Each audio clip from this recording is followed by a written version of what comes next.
Yes, and welcome to Hop On. Knowledge Check is the name. Guilty Gear Strive is the game. Of course, I am Forshaw, and we got Tabby with me. You know, my sister in arms and commentary. How you doing today? The dynamic duo back at it again.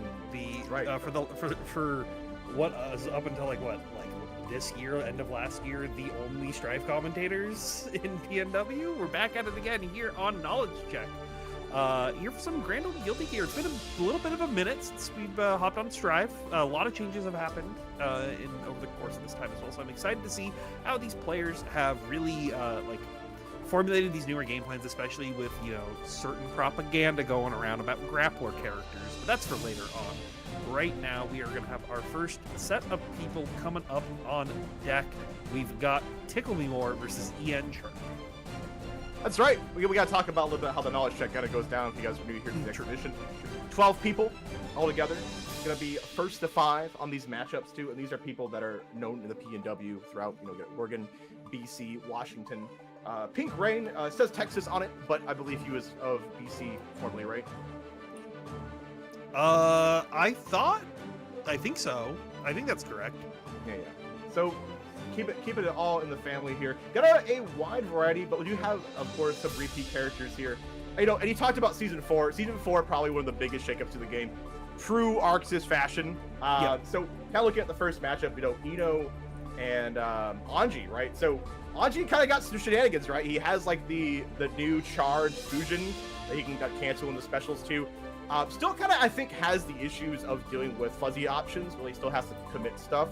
I think the biggest thing we're going to see in this matchup, though, is the use of Rid. Rid now gives you a hard knockdown in your combos, which is good because notoriously Anji has had trouble with reversals and whatnot.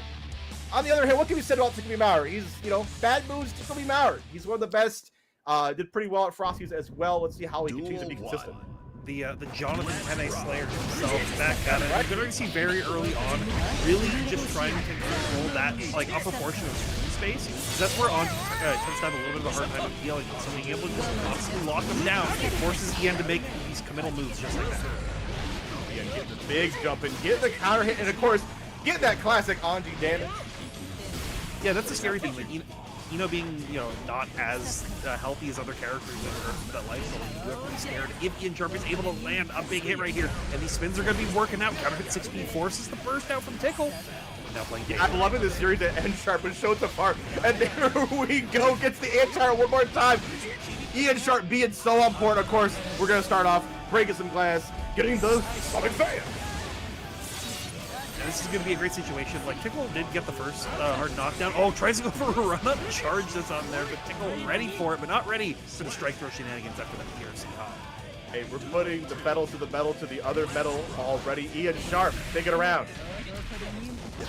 But Tickle, once again, getting that early momentum, but we saw Ian Sharp, as long as they're able to play patient, they really just try to find their big opening right here. Tap Dust, I'm not sure if that's what you were looking for, Tickle, but you were going to try to make it work, but Ian Sharp is going to make routing mid-screen, make you hold this pressure, but get blown. Have a call on the Nagiha too, and I'm putting out the note one more time. I'm liking the defense you're seeing, but eventually you do get an open up Black League combo though. And of course, classic Tickle knows how to bait out options. Yep. Yeah, and Tickle's been very, you can see a lot of their options try to print baiting out IRC, which is going to, I think, force Ian Sharp to use their leader a little bit more aggressively and in ways that Tickle should be prepared for. Early burst, knowing that we probably won't get it back for the rest of this game, so try to make it count. But Tickle's going to immediately punish once again, but drops their combo. This is Ian Sharp's time to even up the life totals. Yeah, the momentum swing in their favor. Gets the run, of course, there's that hot knockdown we talked about. Tap Dust, good block from Tickle. We've seen that situation before. We saw the dive kick. Ian Sharp being ready this time to anti-air. Yeah, has to call out the burst. He gets clipped by Note right at the very end. Couldn't get their way through it, but we will spin and auto-correct our way to taking game number 1. I didn't know we were spinning to win, and we got aim assist on. Damn. Yeah, dude, 360 no-scopes. Yeah, what a first game to kind of set the tone, though. Ian Sharp, of course, if you can kind of pay attention to the results throughout the way, they're a grinder, right? They grind a lot online. They do very well at FGC, which is one of our hardest regionals in the area in Seattle. Amazing competition. Did very well at the last one. Also goes to Guildhouse and takes names, too. We got to talk about that. Yeah, I mean that is the case with like these two players especially. I think are two of the most like higher end dedicated grinders when it regards to like local players. These are the guys who usually at majors are making it pretty far, right? They're the guys like obviously Tickle Me More last year winning Slashback. And Ian Sharp, I think they did well at. I know they did well at Evo. They did well at. At least I think he was Evo. They've done well. I can't remember their full event history off the top of my head, but they are like another one of those players who's very, very tough to beat. So getting to see these players play each other back out again, who also play each other a lot, is really going to allow you to see some players. Now, I'm seeing the same habit we saw earlier, Tabby, is that early bursting come out from Ian Sharp, just kind of like the aggressive playstyle. Really wants to get right back in. If there's that new buff that we got, although not going to shake Tickle anyway, anyhow.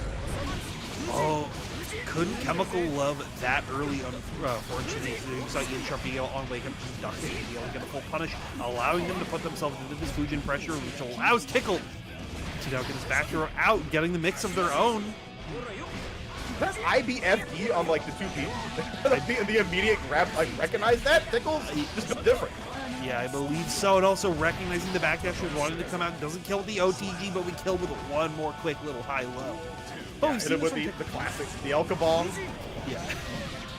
We've seen this from Tickle before, right? Like the early dominance, but one unfortunate drop allows you to really take control. But right now, Tickle looking very, very confident. Woo!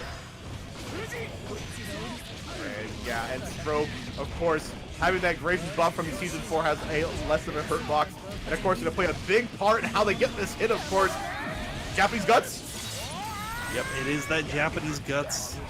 The Udon keeping you fine and dandy, but unfortunately, you're still getting clipped by the Note and the Psycho Crusher coming in through. Tickle tying it up 1-1.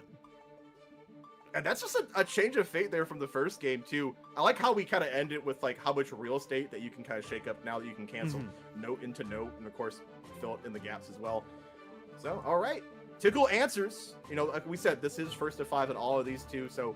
And I like how we're taking some time in between. Maybe we got some notes in the background, and we're going to see how we adapt as we go on. These are long con games. Yep. Oh, 100%. And this is something I've said in every game for all, like, every time, no matter what.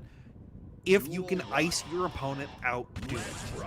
There's very few people who get better when they're getting iced out by their opponents. Take any breaks you can, take that time, make them, you know, give yourself a chance to breathe and think, but also, like, don't let them build up their momentum if they're on a win. You saw, I think that was Ian Sharp, they were doing very well in the early stage, finding a lot of really good hits, forcing Tickle to go, to get pushed into the corner, and made Tickle take a risk, making him take another risk right here, but we're getting some great blocks, and unfortunately, I just cursed you. Talking about icing it, but Tickle applying the icy hot here. Trying to keep Ian Sharp tight. Ian Sharp, though, a very mobile player, and it does find some dividends there. Gets the tap dust as well. Great reset. Yeah, unfortunately, too high up to be able to use any of Anji's supers to confirm with a guaranteed wall break, or you could be able to use reverse gate for a while to slow it out. So Tickle now bursts of their own, trying to control a little bit more and being a little aggressive with it, but Ian Sharp gonna get rewarded a ton right there. Still has that burst in their back pocket and took Tickle's out. Aunties are still setting up the praise for that spin as it's closed so many games there since that new buff has given to him patches ago here. Nice 2S from Tickle. Found the gaps in between here, and now, ooh, yeah, of course, the classic 5P. And Sharp has been quite the workhorse thermal that is like the 2H. Yeah, and it's a really important tool. You're going to see the super confirm, try to guarantee this kill. Guts Crush with the wall break damage should give it for Ian Sharp right there. I think one big thing with Ian Sharp is their willingness to just keep their meter in their pocket and exclusively save it on that high-low mix, right? Like, you've been seeing very consistently the Tap Dust RC come through, and while it's like a pretty good block string and it keeps you relatively safe, they're always pressing it at spacings where they're not going to get blown up for it, right? Like, Tickle would have to, like, mash like an aggressive early 2S, which is such a risky play off those plus ring situations right before that. But then immediately, as soon as Tickle's like kind of, you know, gotten a read on it, you've got a couple hits to make it work. They've been blocking it, immediately switching to instead be utilizing it off of PRC, off Fujins, your spins, try to catch them with those lows. Out of range, 6Ps though don't connect when you're going all the way into the ground. And Tickle locking you in the corner, but trying to tap us to their own. Ian Sharp ready to press down. Yeah, fantastic matchup. Gets a little handsy though on the reach. Allows Tickle to push forward more time. Very close to wall break, and there it is, of course. Oh, okay. Maybe try to go for a reset. I can't really say for sure. Yeah, it looks like they are just wanting to try to wall slump again and again and again. Be able to bait out that wires here and there and guarantee the round closure. And that makes a lot of sense too, because in like the recent seasons too, wall slump has become a little bit more viable in terms of just how much damage is done to the wall. So I definitely do agree. You don't want to reset against Ian Sharp. You kind of been driving through the neutral, just bulldogging their way in. Yeah, especially a character like Eno, who is so reliant on using the counter to get some of their like nasty mix-ups, and you just need to close out a little bit more health. You might as well try to keep them knocked down. Ian Sharp though breaking free, breaking those walls as well, going to be able to continue to add this damage up. Use that PRC to Tickle ready to block the ledge this time. Forces burst out. Yeah, there's that meter usage you were talking about earlier, Tabby. And of course, the continuation of finding the snipe. And, oh, okay, just kind of lets it rock. Force out a YRC. One more chance. The guard crush right there to get a little bit of extra mix opportunity right here. Tickle, though, is fighting these big counter hits, which is huge. Ian Sharp does have burst on deck, so they will be able to stay alive for a little bit longer. But YRC's out of the air when getting put into that air block situation. You gotta be so careful. You cannot take any trades here. A well-timed H dive kick. Hopefully we'll see. Oh, just very barely. Okay. It did scale massively. Yeah, scales a lot, has a lot of health, but you're put into one more very, very scary situation. Unfortunately, Ian Sharp not being able to get that opportunity to use their burst. Gonna give Tickle the ability to tie it up. There were so many variables in play there too. I know if you had watched the match between them and Ellie at Backstreet Brawl recently, Tickle loved to find usage of the H dive pick, especially now since when you get a fully charged, you get a lot more pickups with it. So you might see a lot more application as the set goes along, or he might just fully mix it up. We saw him at the end. He like air dashed back and forth and put out Mad Love. So, you know, he keeps you on your toes. He's very good at assessing situation about what your players doing, what they're not doing, and taking advantage of that. Yeah, and I think that's really where that next level adaptation is going to come into, right? Like, both these players are playing their character at a very, very high level, and we're kind of getting to that, like, third layer of the onion, right? It's no more about, like, what are you going to do in this matchup? It's what are you going to do versus me right here? And Ian Sharp recognizing that hover dash situation has been coming up so much, and Tickle was kind of auto-timing their pressure, that we're able to get a parry super out of it and able to lock him down with a little bit more strike throw. Sometimes when you get hit by a super like that too, a big call out, it kind of like puts you on your nerves too, allowing Ian Sharp to kind of break their way through and continues to break their way through. Nice block. Yeah, unfortunately, the low is a lot more unsafe this time, acting for easier punishes. We're going to get some great reward out of that. Now locking them down will confirm to the super, knowing that they don't have the space to be able to guarantee the wall slump, and that they were technically not technically stuck up there. More parry super gonna connect. Not all three hits though, so that's not as much damage brought to the table as possible. And Tickle just trying to find another opening. PRC's out of the spin and trying to find an opportunity to counter hit, but it's not gonna work out for them like they thought it would. PRC after the tapness right there forces Tickle's burst out. He's now evening up these life totals. Oh, so more, but another great punish from Ian Sharp. Wow, what a scramble situation. We saw Tickle try to control Z with a lot of backdashes and PRCs, but N Sharp was just on time every time. Of course, seals another game here in our first of 5. It's called knowledge check for a reason. Yeah, it's knowledge check. You gotta know everything. Right now, Ian Sharp is looking like they hit the library a little bit more often. All right, 3-2 apiece. We're marching on in here. Now, I want to see what kind of the round start is. We've been seeing Tickle start off with a lot of 2S2, and that kind of makes a lot of sense. Kind of get that low profile action, might mix it up with a little bit of stroke, find out. Go for the back dash this time, okay. Yeah, opting to do something just a little bit more passive, right? Let's see what Ian Sharp wants to do on their round starts. Just try to, like, you know, basically play it a little bit more of the defense. Try to be a little bit more whip punish, because you can do stuff like that. You see, like, oh, you just want to keep spinning again and again and again. Well, you're going to get counter hit, you're going to get blown up for it, and I'm going to be able to have 50 meter while having this positive bonus. But Ian Sharp actually steals their turn back once again. 2S gonna connect. Uh-oh. Sneaky stuff coming out from Tickle. I think we all got hit by that. We thought it was going to be a big punish for Ian Sharp, but now it is all Tickle's gain. Ian Sharp not to be deterred, puts the hurt right back on, finds the overhead, gets the hard knockdown. Does have meter of their own as well, but we're just going to find a good old clean counter right here. Try to use the PRC to close it out. It was a little too late on there, so Tickle gets enough chance to breathe. But can't guts kill. Yeah, so close. Yeah, finds the 5B. Great match timing there from Tickle. Wow, these games just keep getting closer and closer. Yeah, both of these players are just pulling out all the stops of their media usage. So when you get to halfway of a round, it really kind of keeps you guessing. Great use of the push block right there, just being able to push Tickle out, like something that we haven't seen a whole lot. Ian Sharp really wanting to save those bursts for those scary situations. But I think they've understood, like, oh, I kind of have to, when I have control of the match, when I have the tempo, I can use my burst a lot more aggressively. I don't need to be able to rely on just trying to stay alive. Because I can almost have situations like that where you kill once again, but we need one more 2B to tie it up. Yeah, and well said, too. Just the nature of Ian Sharp, I'm an all-or-nothing player, too, and just bully their way through the HCL at the very end. It continues to kind of do the same going into the next round, keeping Tickle in the corner, pumping the wrist a little bit. Pressuring once again, oh so more. Tickle really just allowing that wrist gauge to build up, forcing push block of their own right here, and spins through the wire seat, but can't punish, but you are dead after the next touch, just like this. One more little mix! That is... As soon as you said that, we saw the wrist gauge go immediately to red, and red honestly means go for Ian Sharp. Pulled out a new trick there, using like kind of like the hot momentum with the tension, able to land that hit. It all worked out there for Ian Sharp, now 4. Yeah, up 4-2 currently, so given a little bit of a sizable lead, has a little bit of, space to breathe on the match, but you don't need to be as, as aggressive, try to like constantly mix it up again and again, unless you want to shut them out. You want to show who's the real player in this matchup. I don't think you want to give Tickle any chance to. Tickle is a very long con deck. You can shut him out right here. That's going to be so cool. And what a way to start by calling out the 2S. That happened very much earlier in the set. But of course, Tickle has had the answer to the spin. So that's the adaptation. And speaking of adaptation right now, we're looking at Tickle with prep time. We're seeing so many new options becoming through on the pressure. Like you saw that instant little like air throw, guaranteed to punish. But Ian Sharp doesn't let that get to their head, right? I think that's a very, very strong part of the tool set that we've seen again and again. It's like, oh, I got hit, I got wall broken, I'm put in a scary situation. Nah, I'm hitting you. You're gonna die for it. This time the 2S is not quite working. I like the idea, but okay, we find a falling JS, and that should be it.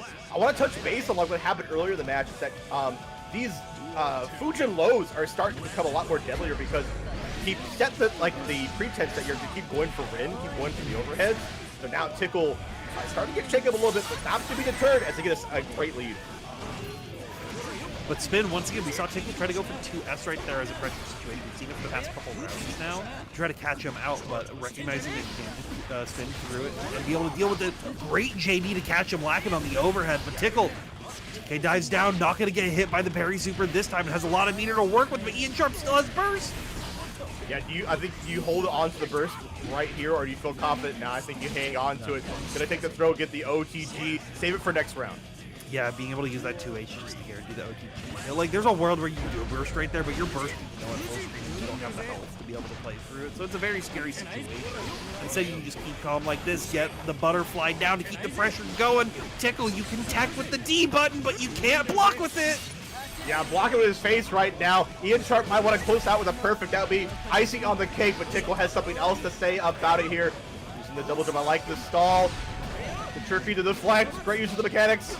Yep. Pushing him down once more. Does punish the overhead this time, though, so we're in Mix City. But once again, Ian Sharp has a lot of health to work with. They still have burst available, so they can take this wall break damage and know that they have a little bit of a safety. But positive bonus coming through for Tickle. Let's see what they do. Oh, you bet the farm. God, you have to bear the burst here. Oh, but you did it. Ian Sharp has one more chance to play neutral from the downtown Nagihan. There it is. Ian Sharp will take it 5-2. And that was really good. City there at the end. It was really, really good, like right there, because they've been recognizing that Tickle had just been always like preemptively trying to block the low follow-ups on Fujin, right? Just again and again and again. So being like, oh, you're at chip health. I'm just gonna do this, and if it works, you die, and if it doesn't work, you die. The only bad situation is if it whiffs, but I had 50 meter in my pocket, so I can just RC out of it and be safe. Yeah, it's a great assessment, especially from a full screen situation. Great use of risk reward. Man, great match. Honestly, between like these two players, pretty damn convincing rounds though for me and Sharp. I gotta say. I mean, it shows that you really can't disrespect any character in this game.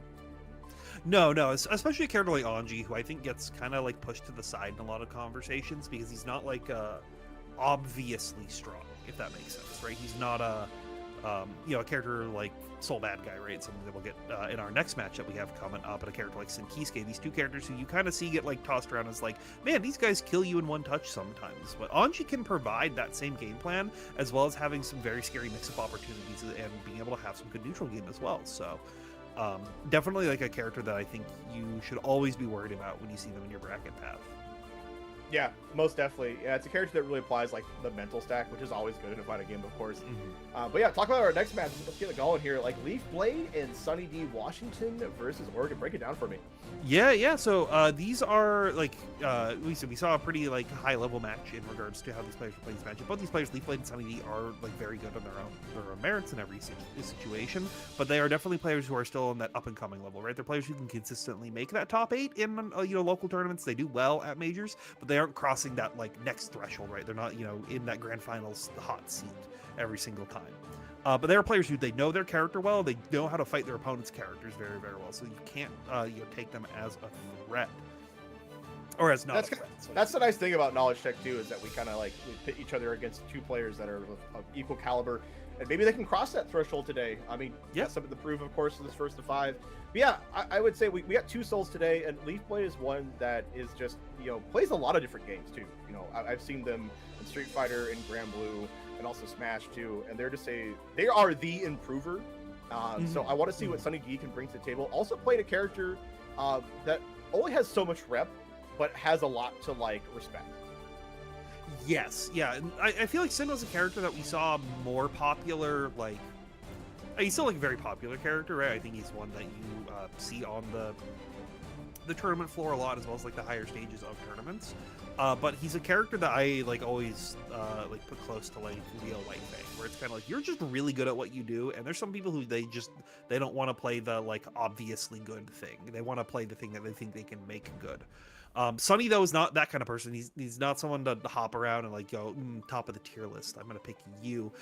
Sunny's been playing Sin like since he came out. He was always someone who liked Sin in Exert as well. Like I know when he would try the game at locals and stuff when he was first coming out, Sin was always the character he would like flash to. So definitely one of those character loyalists, and we'll play them ride or die, whether they're bottom 1 or S tier. Well, let's see what character marriage is strong as we get off to the races. I'm loving the color choices too. I like the tricky we're going so far. With the right Sunny D in the corner, DP out. Yep, and we're just gonna be aggressive on these defenses again. Both players like wanting to keep their aggression going. Sunny D recognizing that he can get that full corner carry as well. He's out of the food gate, so this post-ball break situation, they have to be a little more passive, wait for that to recover, or find an opportunity to try to steal a food, but that's going to give Leaf Blade a chance to come in. Great burst bait, but we only have 1 tick of stock right now, so no big points. Yeah, I'm loving how Sunny D is playing this. Leaf Blade trying to take advantage of the damage gauge. So we've seen that Sunny D knows how to play on the back foot. Great anti-air coming out from Leaf Blade, gets the knockdown. Sarah, one more, but once again, you were holding the Soul Bad Guy in the corner. This has been scary for 30 years right now. It's going to be scary a little bit more. Knocked down once again after the post-ball break situation. Uses the BRC to try to catch him out, but we'll just DP as soon as we find him out there. Yeah, fantastic reaction coming out from Leaf Blade. Just all and said, you know what? I may be your father, but I'm your daddy, kid. Yeah, this is we got Terry versus Rock right here. The real father versus the false son right here. We're going to be locking them down, but once again, DP's just trading back and forth from these players because they really are just like, yeah, I'm going to make you respect me. I want to make you respect all this pressure that's coming through. Hoof Stomp, though, going to be able to connect for Sunny D right there and be able to connect the Tyrant Barrage, but no wall break, giving Leaf Blade a chance to add a lot of damage back on. Yeah, the immediate action for Leaf Blade almost seems like they've seen the situation before, but have you seen the Bandit Revolver mix? It's been happening for many years at this point. Another DP and a burst out. Leaf Blade wants to keep you in the corner. Another Bandit Revolver mix goes low again. Sunny D not gonna fall for it. A great Amare. Yeah, but can't finish her plate right there. Solidly autopiloting the rest of that route right there. Oh, but they recognize it. Okay, I just whipped dust right there. I gotta stay calm a little bit because Leaf Blade's gonna try to do something wild. They tried to catch him with the run-up DP, but once they catch him, the round starts 6H after taking that hit right there and a great counter hit. Yeah, Leaf Blade playing like it's season 1, trying to come out with the tombstone that is 6H here, and just keeps on putting the pressure. But Sunny D, of course, has the great equalizer, beat these DPs. Gets a clean hit. Great time. Of course, it gets the hard knockdown as well. Afterwards, Leaf Blade tried to backdash out of the pressure, but Sunny D's still going to catch him. Still going to keep this combo going. Burst builds up right at the very end. The Leaf Blade has to be careful when they use it here. Oh, just parry situation right there with the PRC. Comes right in. Oh, is not too confident in the low conversion. Big counter hit right here. Sunny builds burst right at the last second. Oh, this is anyone's game. 50 meters still on deck. Forces the Wild Soul to come out from the Leaf Blade, but we'll just chip damage out with the Bandit Revolver. Yeah, I mean, I can't fault her either. Yeah, you had the 50 meter, able to get another mix up, even if you were able to block in time too. And this is the match you are going to expect between these two characters and these two players, is that they're going to keep swinging. I think we've seen like 10 DPs in only this first match. This will be the highest concentration of Dragon Punch inputs put through this entire night between these two players, and that's not a negative. That's just what you kind of have to do in this matchup sometimes. Right. If you can ball it up, take a swing, because we're gonna get a little bit more coming up here very soon. Man. Yeah, don't start the shot for DP counter just yet. Maybe save that for the starting of the next round. Right now, we're gonna be hit with that far slash to be able to force Sunny to use burst early on, making him lose that Wild Assault. I think it was something big that really helped Sunny change their use of Wild Assault, because they were able to find that coast to coast into a wall break really early on, and being able to have your burst spent towards that instead. But as I'm yapping, Leaf Blade right here is just going ham, using every tool from the Buffalo available, trying to catch Sunny D out right now. Yeah, I'm seeing things that Leaf Blade, I don't think I've seen them on stream do before here. But great time to cash it out. Speaking of cash it out, Sunny D, get in the wall. Hitting them with that RTL.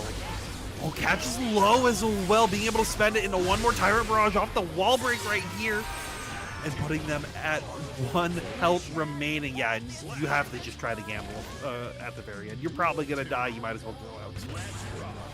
Sunny D as a pilot of this character with the inherent built-in mobility that Sin has, but also about how Sunny D is keeping a great distance and just staying calm, because Leaf Blade is willing to just kind of throw the caution to the wind. Oh yeah. And the willingness also Sunny to they're willing to back themselves in the corner right there, because they know that they can try to find situations to get out of it. He did get punished, but it wasn't even that scary. Didn't force a wall break right there, able to find a side swap as well, and not enough to be able. Sunny D is so confident on their defense, right? Yep. And that's what you have to be right there. See, using that PRC right there, recognizing, okay, I gotta spend the meter to find the counter hit, and just be able to send them back. Hey, I like that other stage more. You like the scene? Well, we'll go back to OBS style. There we go. Just use that BRC, try to DP out, try to keep that aggression going. Leaf Blade, though, immediately popping their own YRC, Sunny D forcing the burst right here, trying to make sure that they can close this round out very carefully, because they don't want to go to the saw what happened that last time, but Leaf Blade might be bringing us a little bit closer. RTL going to be out, and PRC to keep it safe. Uses that JD. Keep it tight right here, and we'll find the final hit to close it out. Sunny D tying it 1-1. Yeah, it might have been a little dubious there at the end to try to punish the RTL. I don't blame her for trying, though, but maybe it gives you a little bit of knowledge going into the rest of the set that's what you can kind of expect from Sunny D, too. Once again, pretty close rounds. Yeah, oh, definitely close. But also that last situation, you did have to worry about RTL and then do 9 RTL where you just bring it back forward, because you do get the 3 hits that you go out on whiff. So if you're okay, if I'm gonna try to punish it, I might as well try to punish it in that gap if they go for that, instead of spending their 50 meter on PRC, because they can do it on any of those hits. So if you give them that leeway, they will just try to blow you up for only 50 meters instead of 100. Alright, let's say that Leaf Blade kind of doing the same old song and dance, going for the double overhead, the triple overhead. Excuse me, Leaf Blade had to shut me up a little bit here. Of course, gets the conversion with the RC.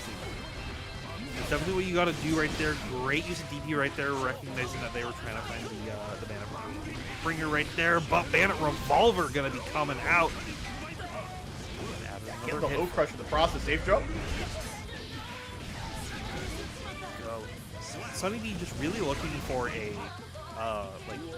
an opportunity to try to press, but I think if Leaf Blade is able to just keep the pressure up, able to constantly be showing an option, it's going to make Sunny a little bit more passive with style, which does require them to flow back to the more defensive play style, which I think they can do, but it's something that they definitely feel more comfortable with once they have that 50 meter. Because then they're able to play big punches. Not as big as it could be, though. Leaf Blade under leash on life, able to reset the neutral once again, going for the low crush there on the Banner Revolver, and gets a fantastic conversion as well. Yeah, it doesn't break either, so keeps it at the wall and forces Sunny to use a burst instead of our own.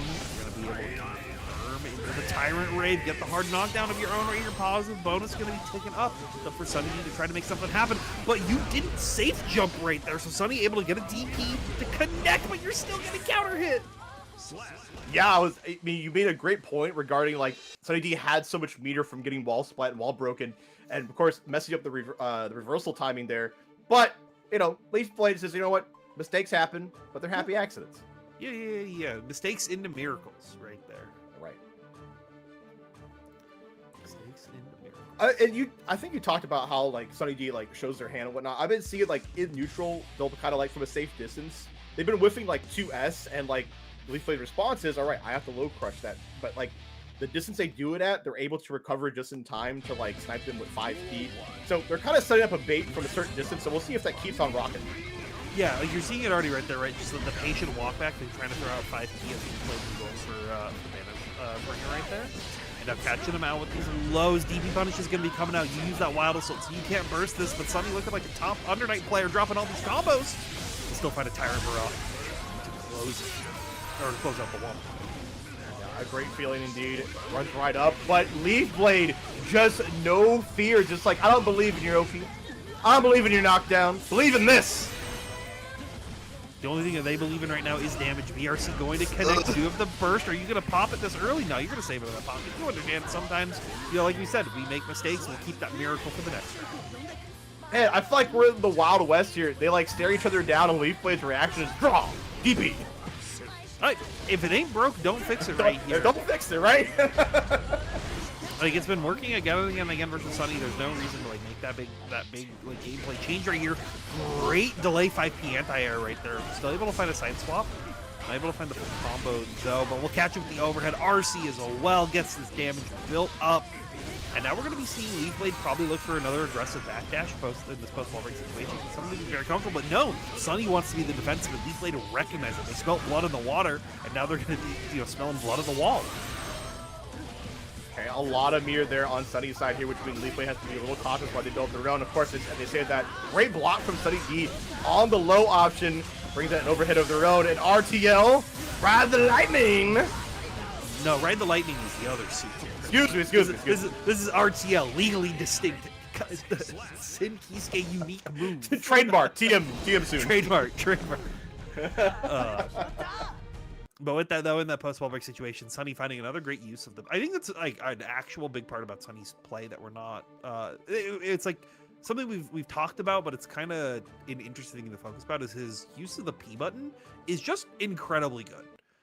His willingness to just his willingness to just be able to like stop and go constantly is a very, very, very useful skill set to have, and that's not something that I see from every Sin player. A lot of Sin players want to just keep the aggression up and like utilize 2P as like a being able to just willing to be like, hey, I'm gonna start my aggression at 6 PM. I'm gonna start it. I'm gonna start with 5 PM. It's a great point for you to hold it. Yeah, because like a lot of people inherently think like aggression, right? But yeah, the defensive options that Sin has, that Sunny's been using, has been like so great too. And how do you stop that as Leaf Blade, right? It's a light button, doesn't have much like whiff recovery, so Leaf Blade has to be super on point to crush that. I think you're already seeing like a little bit of that right here, right? Like right before this punish situation with Sunny. Can you please let me go? Like just the willingness of like Sunny trying to go for these 5P anti-airs is Leaf Blade going for preemptive JPs, really using JS, right? Because their main openings have been with like JD, trying to open JH or Banner Bringer. Wow. Oh, you're getting blown up for this. Yeah, actually, great recognition from Sunny D on the fake gunflame right there. We still do have burst. I'm immediately going to use it as we speak of that. Slow down, Sunny D. Once again, 5P check. Just throw it out at great times. Eat some food, why don't you? Yeah, have a snack. And I think that is the big thing, right? And you're seeing Sunny actually opting to go for Keith right here, trying to utilize these buffs, which is not normal for Sunny. Is that Miam? It's hard to tell this in this game, you know. I don't know if it is or if it isn't. I know he has gotten buffed, a little bit here and there. Maybe Sunny's using this opportunity to show off, like, hey, maybe it is an option that we can use a little bit more aggressively. Because it just worked out really well for them. They ended that round as perfect. It did, yeah. They're gonna go up in the set. I call it like a glorified taunt with the food. It did get buffed, of course, a little bit.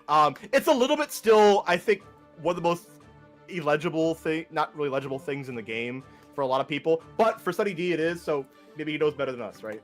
Yeah, I would also, you've been mashing exit a little bit too much. Might just be some unfortunate autopiloting that happens right there. It's true. It's true. It's a lot better, and that game has a much better purpose here. But purpose, I need you, Leapway, to garner some more purpose here to tie this up, because it's still been even back and forth here. It's just about, like, who is able to stop the aggression soon. Wow, what season is this? That would have worked like a season ago.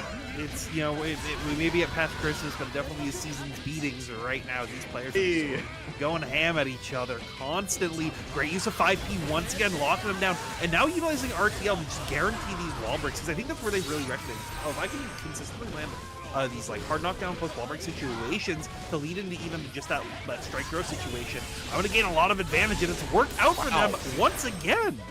Wow. And that early wall break was all from that 5P we were talking about, right? From a light button too. So not much to make the magic happen. Sunny finds another whiff punish, puts it right back in the corner. I want to see how Leapway adapts on the defense. They're showing a lot of FD push back, but not get a whiff punish. Sunny D not gonna let you escape there. Another DP. It means another punish. Does force the burst out there, but Sunny finding the air throw, able to keep it straight down, expecting another DP to become played it safe, and just found the whiff punish at the very end. I'm starting to see the method to the madness, right? Like the 2S at that range makes so much sense, because that's where the 6S range for Soul is, and of course you can hit him out of the startup or whatnot too. So you got to put respect on Sunny D's mid-range for sure. Oh yeah, 100%. One thing that I you just had mentioned, I'm like, okay, what is Leafblade's defensive option out of here, right? Like, how do I get out of the situation? You've been seeing a lot of the FD come out. FD isn't as effective versus Sin from a greater toolkit stance, just because the amount of moves of his moves that just throw him forward regardless. That's not even I'm gonna bait your FD by using a move that puts me forward. No, that's just his normal pressure. It's the nature of the character, right? Yeah. I think a big thing that you will need to be seeing is potentially more. It is always scary, right? You say, you just kind of have to find the right opportunity to press or stop them in the early stages of the round, like they decided here. Because sometimes the best defense is a good offense. Yeah, just not be there, right? Yeah. But easier said than done sometimes. Sunny says it's my turn here. Get the tyrant barrel. Gonna get the hard knockdown as well. Let's see how we set it up. Jump in. Yeah, Leafblade now trying to bring that backdash back out, but Sunny D already opting to know, hey, you want to go back to that layer? That's fine by me. We'll be able to catch it with JPs. We will find a Bandit Revolver able to connect that hit TP that throws out the round right there. And I think that is big thing. Leafblade can find the early momentum. That's generally where their success is led in a lot of these rounds. But when Sunny is able to find that early first hit, it can kind of snowball into their favor, which is that reward of how these characters will function. All right, well, Sunny D off to the races once again. And also save some stamina just in case they're trying to bait out an option just like that reflect. And we were talking about it earlier, about just the nature of Sin. Keeps you in against a lot of these mechanics. And of course, another conversion. If you didn't like it before, well, too bad. You can see it again. Yeah, just guaranteeing these hard knockdowns again. Leafblade going back to the FD, but you got blown up one last time. And Sunny D now sitting one round away from being the one who checked the knowledge. Yeah, Sunny D used to be so good at setting up for the future of their success with these knockdowns, like you mentioned. Let's see, Leafblade, you got one more potential chance. You are on death's door. Can you gain some more games out of this somehow? Found a big opportunity with the IBFD to push out of that situation. Now utilizing the barrier right there, but Sunny D just is Bro has been grinding Street Fighter apparently, because he's just button super confirming. Oh, the great bait right there, uses the RC to close it out. Sunny D gonna be taking it 5-2 over Leafblade. Yeah, I can only imagine the frustration of putting out these long normals, right? You talk about Street Fighter, kind of like the stop sign that is Ken's fierce punch in that game. Yeah. It's 5P, it's 5S, it's 2S. It's so many buttons on Sin that you're just able to outrange and bully Sin, which seems a lot harder than it really is. But yeah, it's Sunny D taking that. Yeah, absolutely. Congrats to Sunny Dio. Leaf Blade put on a great show. Like none of those matches, it was ever like there was only stopping, right? There was one match where it was just like they didn't get their opportunity to get their game plan going in the rounds. But that's also the nature of Strive. That's just kind of how this game functions sometimes. It's just the way it is, right? Nature of the beast. Yeah, but sometimes you just have to deal with the character having Evo award-winning button, Ken crouching medium kick on a special move that like throws them halfway across the screen. So I forgot there was an award given. Yeah. You know what, Tabby? While we're waiting for the next match, if you can give an award for a Strive button, what would you give? Like best button in the game? Yeah. Like award-winning button. Does gunshot count? You know what? You're spitting with that one. The answers are gunshot, Happy Cows gunshot, or Behemoth Typhoon, just in general. Yeah, especially now. It just keeps on getting better and better. Well, sorry, I got by that name. I normally don't get blasted by names that hard. Missed it. Their names is Femboys for Reagan 86. Hey! Well, we have our great introduction here, Heaven or Hell. We have, of course, our two new players being Teddy and Minute. But we got our Zoomer matchup. Your Minute I know is Bellingham specifically, one of the B hammers. Shout out to B Ham. I feel like Sella right now. But yeah, Teddy coming in from British Columbia. This is like one of the few players who on this list I'm not actually super familiar with. So, but they're showing off a lot of really good skill early on. Just with this constant pressure, being able to find the yo-yos and be able to lock him down. But did force a burst out though, locking down a Minute, forcing a burst of their own. Yeah, of course, Teddy being from BC, going for the overhead, immediately retaliation from Minute there on the DP of their own, gets the knockdown here, and not respecting it. Maybe Minute's not used to a caliber of Bridget. Yeah, we got a voice from the cabin in our ears that Teddy's actually one of the newer players. This is their first fighting game, and only really for the last few months. And like this is for first few months, being able to put up like pressure like this, and, show like how much you can, how your character functions is super easy. Yeah, it's all making sense right here. And like we said, the skill gap here is very much close together. That's how we do knowledge check here. But you're still gonna have to check out the super here. Teddy coming in for the assist. Lock that hard knockdown once again. Oh, does find the jump over the Tetsugeki right there. Roger going to be coming up to try to lock him down a little bit more, but Minute finds the big backdash, the big counter hit, and this is what every May player wants to be seen. Yeah, unfortunately, missed it there at the very end, but yeah, it was a great series there, especially how like Bridget is just like a wet napkin when it comes to health. So Teddy has some great signs of brilliance, and I want to see them apply it, a little more head on, and I think they'll be able to get the hang on it. But yeah, these are two characters. We get one character that's very much like setup based, and one that's very much like a voice type of character too. You have they both have great disjointed buttons, but I want to see one thing from Teddy is snipe out the hurt boxes on the yo-yo, right? The long range normals of Bridget. And also, my apologies, we had name swaps earlier on. Name swap. Teddy is the May player. Minute is the Bridget. Got it right now. Let's get it.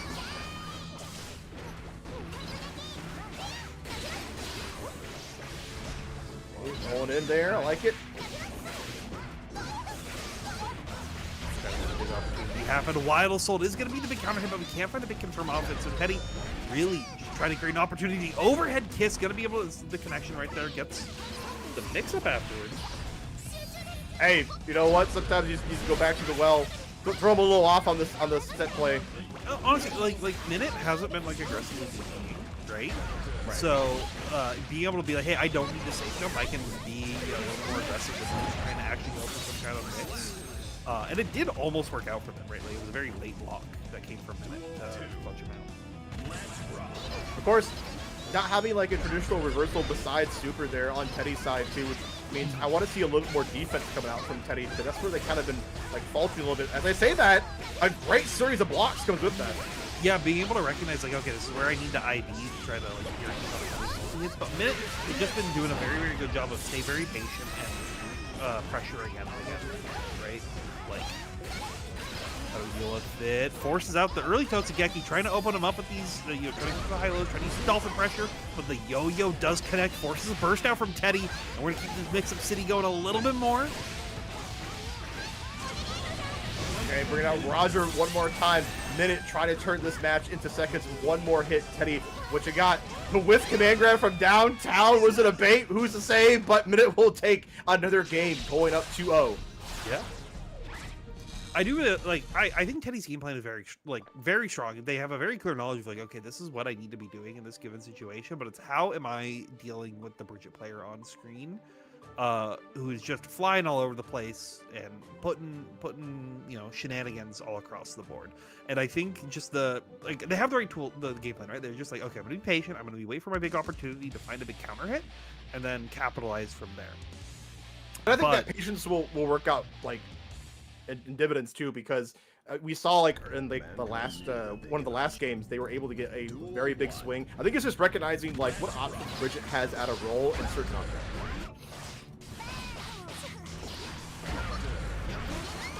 Forcing burst early on that pressure, I think, is a very, very like strong part of Minutes game plan right now. He's been carrying them through these early stages of games, trying to loop this wall pressure right there. But Teddy able to tech out. You gotta get tossed for it. Go for the double tap just to end the wall there. Great health lead there from Minute. Just backs up a little bit just to assess in case Teddy gets a little frisky there on the dolphin pull. Utilizing the PRC after the very, very aggressive 5H right, they're going to give Teddy a potential chance right here. Tries to block out, but gonna get opened up by the delay overhead. Yeah, I think that's a situation we're kind of looking for, is how do you deal with that exact end scenario a little bit more, because that will just give you a lot more chances in these games. Great like swing there from Minute.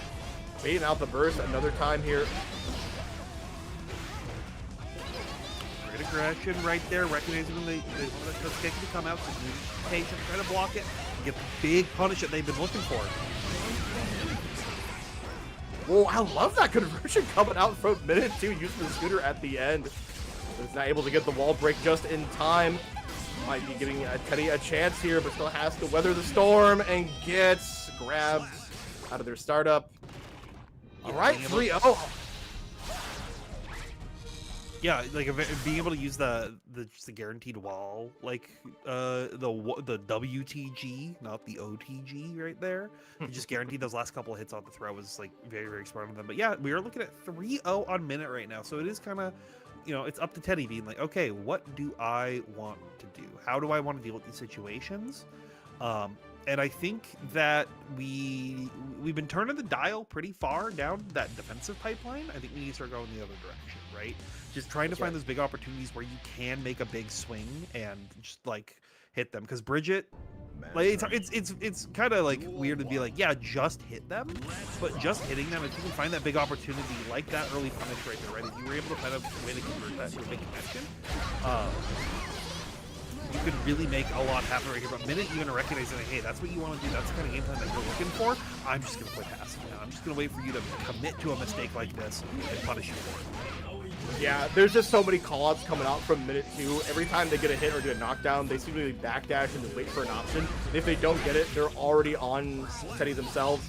So I think at this point, it's about the small victories for Teddy that can climb up to a victory, right? You have to like assess things as fast as you can in a short amount of time. It's easier said than done.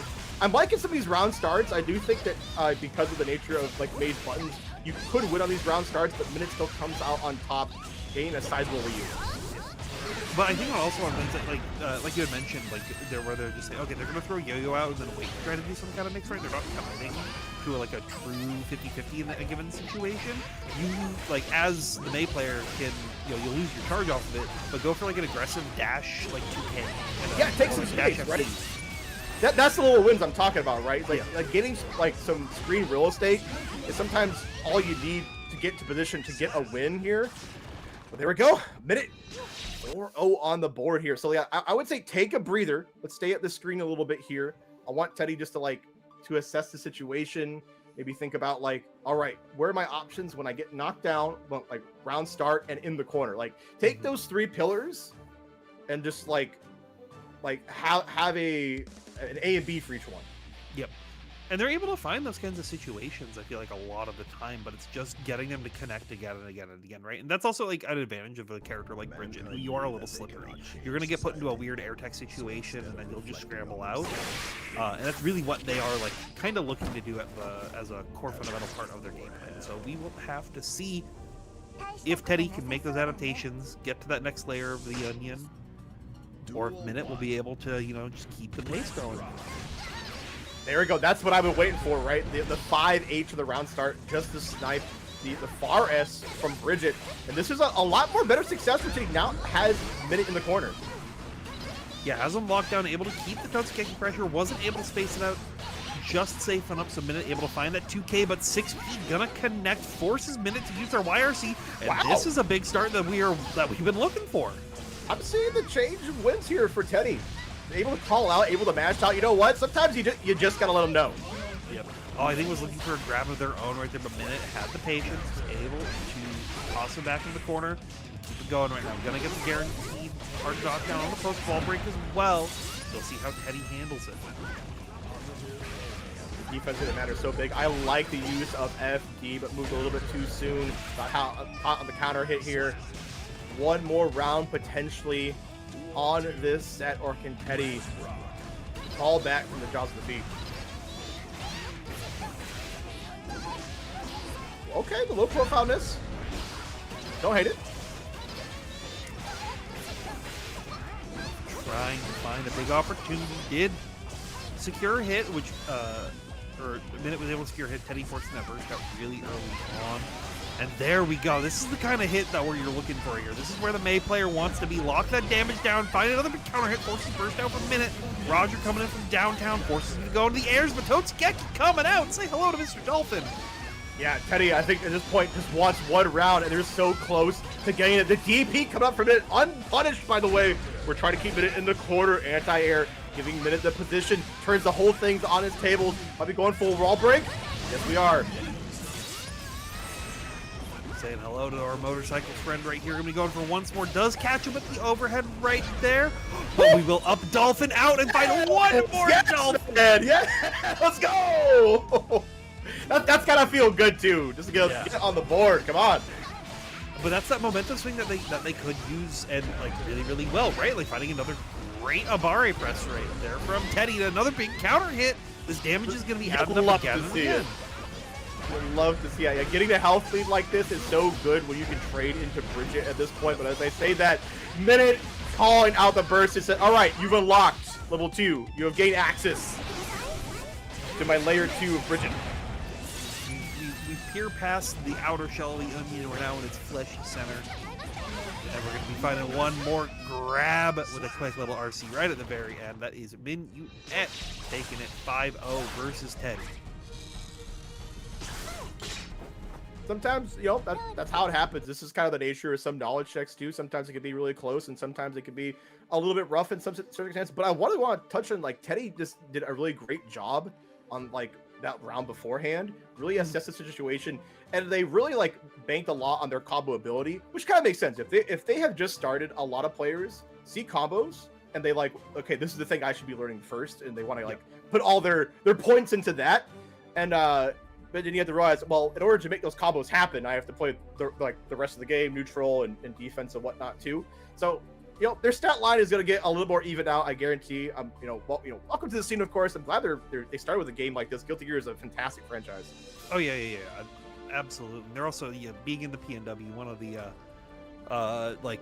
game scenes that still has been more active for this game, right? Like I think you have your little hubs like across the country, but there are some places where Strive is not nearly as popular anymore due to releases of games like Street Fighter 6 or Tekken 8 and soon to be City of the Wolves. But yeah, excellent stuff. Glad to see you on here, and hopefully we see you at some future knowledge checks. Hopefully we'll see you at some more offline events as well. But in the meantime, while we get through, that was our first half of matches that we've had so far, and we are going to be taking a quick little break at this portion of the stream. So make sure to stay tuned. We're going to be getting our next set of players in because we're going to be having Clownmore versus Pink Rain, Potemkin versus Eno coming up next. So make sure you don't want to miss that one. I guarantee it's going to be a show and a half. Nope.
welcome back to Knowledge Check Guilty Gear Strive Edition here on February the 20th. It is Thursday the 20th. We are excited to be here. We are excited to have Pink Rain and Clown Lore in the lobby as well after some Steam Deck shenanigans happening with us. But we're going to have a great match coming up. This is the, like we were talking about right before the break, this is Potemkin versus Eno. And Potemkin has been the, I would say the talk of the town. Wouldn't you say so, first off? That's the way to put it. That's the way to put it. Yeah, you're absolutely right. Definitely a character on the map for sure. And you might just see it in a second here on the round start.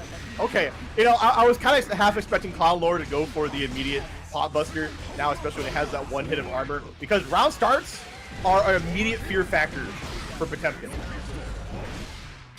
And you know what? The fear is a building.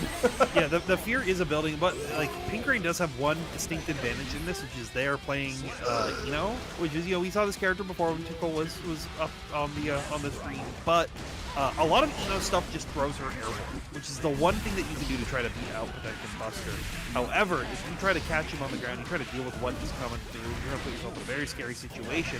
But he still doesn't have all the best defensive tools in the world, so if you're able to lock him down, you're able to keep the pressure, could really make this work, especially if you do it airborne. Yeah, great point to make, especially when they nerfed a lot of his light buttons there. So on defense, like Potemkin is going to struggle a little bit, and I think Pink Rain is doing a fantastic job of taking advantage of that, even though kind of got smacked that first round. You know, return the favor. Yeah. Look, sometimes you have to get smacked in the beginning so you can smack for the next two games. You can be the smacker. Yeah. Smack or be smacked. Duel 1, let's rock right here. And I like that. WWE game. I really like that right there. You just saw Pink Rain immediately find the hits and then just back him, because they were expecting that burst to come in. Well, right there is a lot of just coming in to a very, very heavy option right here. Lore playing very defensively, allowing Pink Rain to put themselves in their own grave as we come in with the Potemkin Buster. Do it again. No, we'll just hit you this time instead. Wow, what a fantastic snipe there from the 5P. Doesn't get the full brunt of the damage conversion there, giving Pink Rain a little bit of cream to go right back in. Oh, if Clown Lore had thought a little bit sooner about moving out of the way, then maybe would have got caught by the Megalovania. Yeah, sometimes you get jump scared right there. Aegis Reflector gonna be coming out, but we sniped you with the chemical love. Pink Rain gonna be taking game number 1. Or Clown Lore, right? Clown Lore. Pink Rain. No, it's Pink Rain. Yeah, I'm right. Pink Rain. I'm right. Bringing the Reign of Hurt, of course, in this matchup. Now, this is a matchup that I fully expect to kind of go back and forth. We talked before the break set. We talked about this is like an exhibition knowledge check that is something that you're gonna gain something no matter what. You know, whether it is knowledge or experience or whatnot too, or you might gain some entertainment. Like, and I guarantee this is gonna be one of those very entertaining matches. Oh, yeah, this is definitely gonna be a very entertaining match. Just because, like we were saying, you know, right at the top of the show, right? Potemkin is a character that is like, people are claiming is, you know, top 1, maybe top 2, could be top 5, could be top 24, right? He's one of the very, very strong characters of this game. And generally with how a lot of the other previous strong characters, their tools don't interact with specifically armored Kara Pot Buster, which is like, I think, the thing that really builds a lot of his pressure around.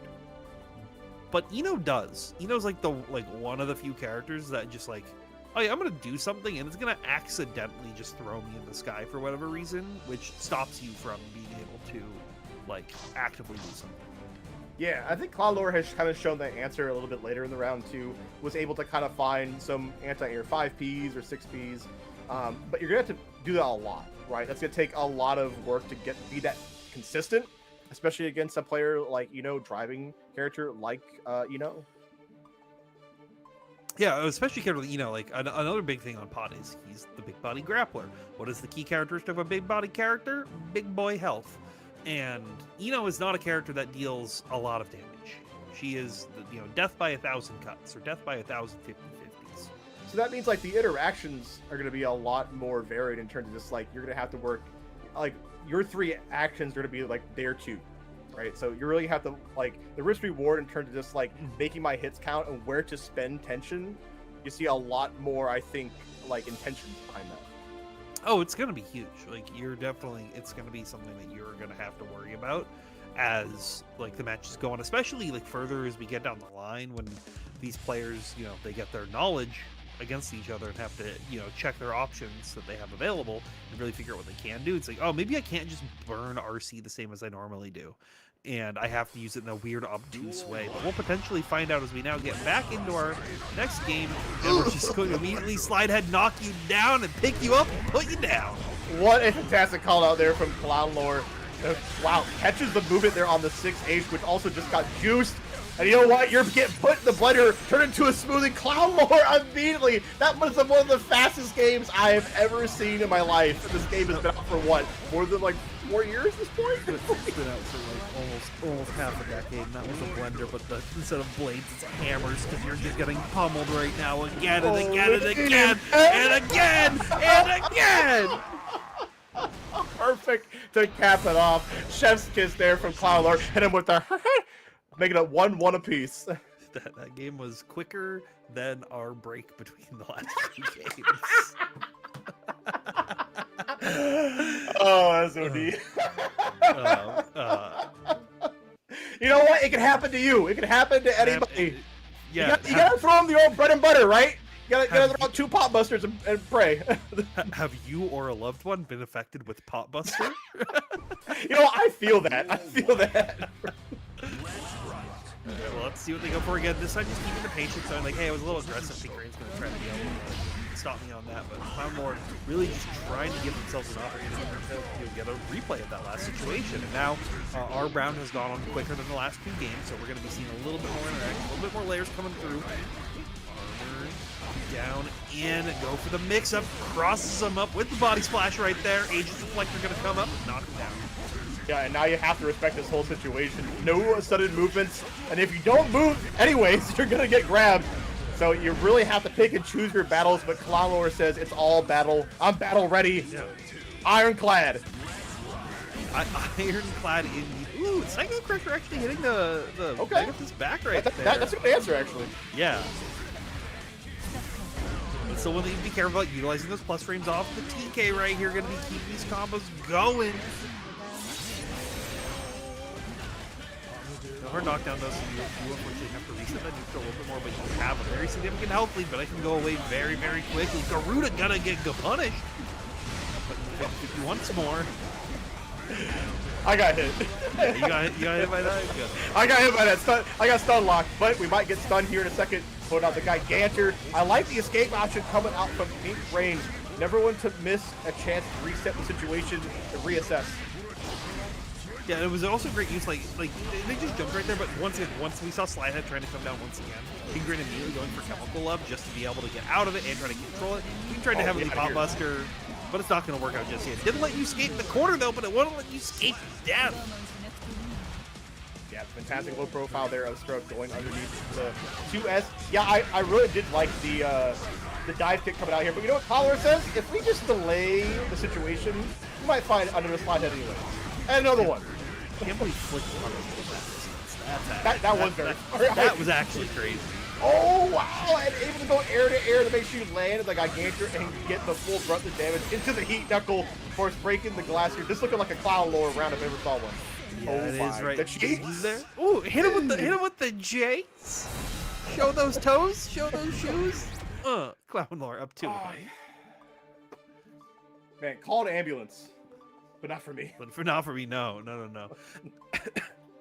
And I do really like those last couple of interactions from Clown Lore, just representing Strike again and again and again. And you saw how afraid Clown Lore was of Pot Buster off of every single interaction right there. Just being like, oh god, I'm going to die if I don't try to get out of the situation. I gotta get out of here. Yeah, I gotta get out of here. Definitely the motto for sure. And we could see the dive kicks work out as we saw Iskanovan right there just to kind of beat the slide head here. But I think we're like Clown Lore's not playing as binary anymore and able to kind of stagger their pressure and their options a little bit more. So now, you know, going for a different armored option. Yeah, we'll be using all of them, honestly. Yeah. Look, if we have armored options, we might as well use them as long as you're trying to press buttons in here. And that's a great recognition as well for Clownlore right there. They just dropped that combo knowing that they wouldn't build they didn't build the 50 meters, so they couldn't RC the kill. So they need one more big interaction to go in their favor, but their health bar is looking a little low, and Pink Rain gonna be looping it again and again and again. The no mix. Yeah, it's the interactions that you're talking about, right? Like, you only need so much to make up the damage, and you only need one pop buster to steal around here. Pink Rain did have a couple of good series, but yeah, you need to have a lot more interaction to seal the deal. Grace's stroke right there, not going to be able to allow him to get that guaranteed unblockable. Woo. I like the whip P on that, just to kind of like think, you know, Apollo was going to go for some type of beauty. Yeah, the Whippy frame kill has been like a big thing on Potemkin since even season 1. But since right. Not as big. He says, da-da-da-da. I'm saying,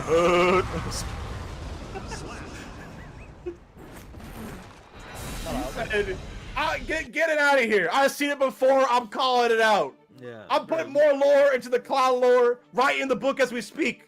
Change the Wikipedia. A new chapter in Bozo Fighter has opened up from Clown Lore right there. That was great. That was a perfect recognition, because also just being like the patient and be like, yeah, I'm just gonna down back then buffer this and wait for you to do anything. Because at worst you're dead, or sorry, at best you're dead. At worst I'm in the air and I get a J2H. It's pretty good. I like that situation. Do you like that situation? Clown Lore said yes, they do like that situation. They also like this one. Hit him again. Oh man! Oh, there's no way! There's no way you did that! Oh! I'm dead, man. And I like that actually. Just use the backdash to get hit by Grid to go tumble full screen. But unfortunately, you guessed wrong one more time versus Potemkin, so that helped the rest of your health bar got easily Clown Lore. Very confident. It's gotta be said, one of these players out of themselves that they're playing on the Steam Deck, either they're super cracked on their weapon of choice, or you need to switch to a desktop, man. We'll decide who that is right here, but we did get the guaranteed knockdown on this wall break as well. We were able to do Gigantor to be able to lock him down, but the Potemkin missile coming in clutch right at the very end. Clown Lore 4-1. It's looking pretty difficult, but there is, you know, things to, we can make mountains out of molehills. And I think one of those things is, you know, we were talking about the dive kick, right? Where we talked about options for the slide head. We could start backdashing the slide head too, like in older games, but I think the way the hover dash works is probably a little dubious. I want to see maybe a little more action against like the Mega Fist, right? So Mega Fist in the last patch got a little bit bigger hurt box, a little bit easier to snipe out of the air. Maybe a little bit like JK action might work, but Clown Lore says, I don't need resources, I don't need burst, you can have it. Yeah, I think the big thing is if Pink Rain is able to actually like keep this pressure, because a lot of their losses are off of you block out the Eno pressure and then made one break. Right? Like you saw right there, you got the ball break situation, hit him with the 2V, found a great jump in, and now you're in a very scary situation. You want to backdash out. I don't want to deal with this. You want to deal with this, but you have to deal with the counter hit into the Potemkin Buster. Once again, this tap does. Oh, I thought we were going to be able to burst too. I thought Caller had it. No, burst hitting full screen right now. It's not a good situation for you, but neither is these sheets slamming from downtown. Clown Lore, one health bar away from closing this out. And immediate dive pick it up for King Brain. He's trying to start a lot of matchups, and where he kind of succeeds too. Okay, you know, pretty respectable wall break too. This is what I like to see here. You're gonna have to keep close proximity. I like the use of RC to make sure we close the gap. And Clown Lore, all you're hanging on to this burst. It's not really any big reason to kind of just waste it immediately. You're probably good about letting it go for the next round. Unfortunate right there that you just autopiloted the stroke right there instead of popping the super to guarantee the kill. Oh boy. Okay, I like the well-timed backdash, but we're coming in with another pop buster. This is how it starts. Alright, big hits. You know what? We get a repeat. Yeah, we get a repeat. You missed it the first time. You get to see it here. We got a matinee showing this weekend, starring yours truly, Clown Lore. Now winning that 5-1 against Pink Rain. Good God, Clown Lore was out here to make a statement. Yeah, just really showing like this is one of those matchups on paper where you're like, oh, Eno's probably got enough like options to deal with everything that Potemkin can do, right? Right? Right? Clearly, having tools that keep you in the skies, keep you away from the big scary thing opens up a lot of slightly less scary things.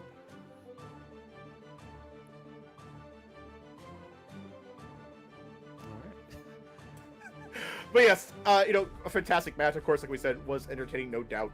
And I think a lot of the situations were that I could see that Clownler was goading Pink Rain to be like, all right, you want to like crush my buttons from this distance here with stroke, with 2S and whatnot. And as soon as you do that, that's how he's able to find so many JDs and JHs, right? Like he's like, oh, what, Potemkin being this big grappler, how is he able to get these great jump-ins so so easily? But no, they're all like predetermined. It's all set up here, and once you start getting in, it just starts snowballing. Like that's how Potemkin is. Yeah, and I mean, like that was, I think the big thing is like Pink Rain just couldn't find the way to stop that snowball from falling all the way down the hill. Like we saw like bits and pieces here or there, those some rounds, some great plays, but just as a whole, it was kind of like it's a hard situation to deal with just as a whole, right? So, but good stuff from both players. Congrats to Clown Lord for taking it 5-1. And up next, we are going to have Puff, the Biken player, versus Gwang Lord, the Lord of the Gwang themselves on Faust.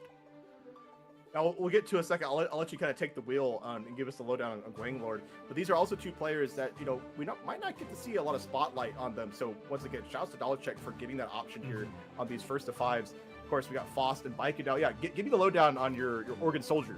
Yeah. So Gwang is one of our like bigger like community, like actual like Strive community leaders that we have down in Portland. They're someone who they really like helped keep the local scene at least like interacting and playing each other and grinding this game again and again for a very long time. A lot of them have kind of they still play Strive, but they also like play Tekken, or they play Street Fighter, they play now City of the Wolves, they play whatever, right?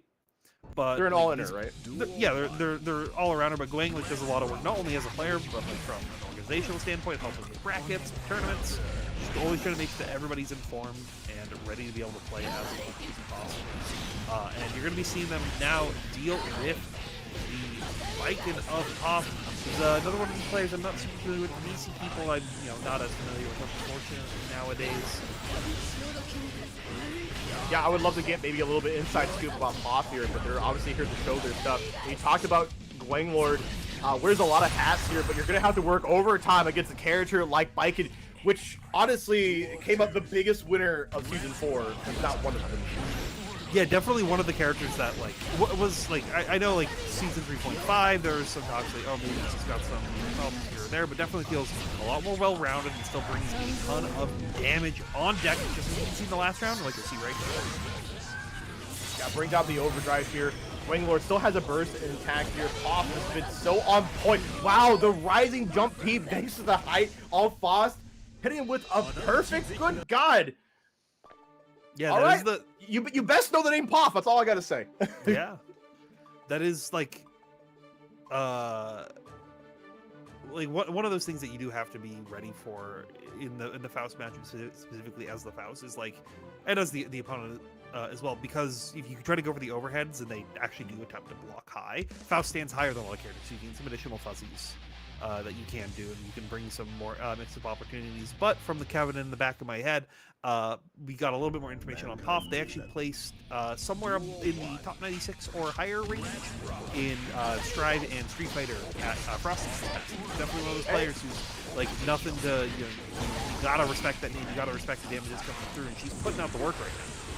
Yeah, nothing to sneeze at too. A lot of her players at DMW did some damage out Frosties here, and they put more damage out. Okay, Gwang Lord starting to get a little more situated. Maybe wasn't quite ready for that last round, but now starting to get a handle about how Pop is playing.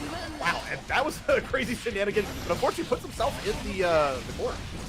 Yeah, like tried to go for some saucy stuff early on, trying to get into Pop's head so they make the more normal things work out later on. But unfortunately, it's going to work when Pop was ready for it and just stayed calm and calculated with the 2S Kabari right at the very end. Wow.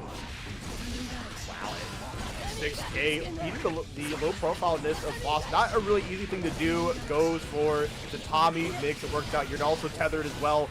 So looking up aces so far. what an answer coming out from Pop, able to use the parry on the tornado.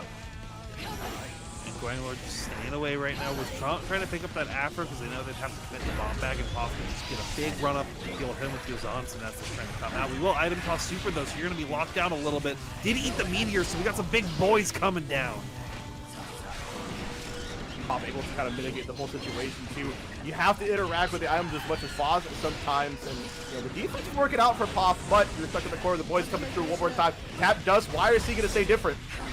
Yeah, why are keeping Pop alive right here and actually giving them the opportunity to close that game right there? And you saw Guanglord really get, I think, start to get their foot in the door in that match, right? Like, it was like, okay, find my spacing on it, find where I can actually toss items, get to the point where I actually can build 50 meter, and then chuck. But, like, Pop did a really, really good job of just throwing up the stop sign a lot of the times, being like, yeah, you can send out the Faust Parade, you can throw, you can throw Trumpet, you can give me big meteors even. I'll take that hit. I'll reset, and I'll still come in, and I'll still keep swinging. That's a great point to make, because yeah, even like Guanglord got some fantastic RNG. It did not deter Pop whatsoever, and that's the difference, right? You're playing with characters that relies on more RNG, where Viking has consistency, right? Speaking of consistency, that 6B has been consistently working out for them in a lot of these neutral situations. But we'll scalpel one more time, send you to the skies, get some items going, and we got all the goons coming out right now. Boys, once again, a parry coming out from Pop to really a consistent answer we've been seeing from them in that interaction. Although you're still tethered, so you have to watch out where you swing. Oh, weird tech situation. Even Pop wasn't ready for it, so they have a turnaround on that lead pressure right there. Gives Guanglord another chance to block all this pressure out, staying safe, but that risk gauge is high. And that parry's dangerous. Pop has consistently taken off the table any chance of going for a tornado like RC option, which means Pop is going to have to like think of something different because it's just not going to work out, unfortunately. Or at least put something else in the head to make it more effective later. Put my hammer there, unfortunately, but still not letting that get done. Keep the zombie pressure going, staggering him out, but that Wild Assault gonna give him a chance to open up, and now you're getting hit by your own tether right here, which is big for Faust.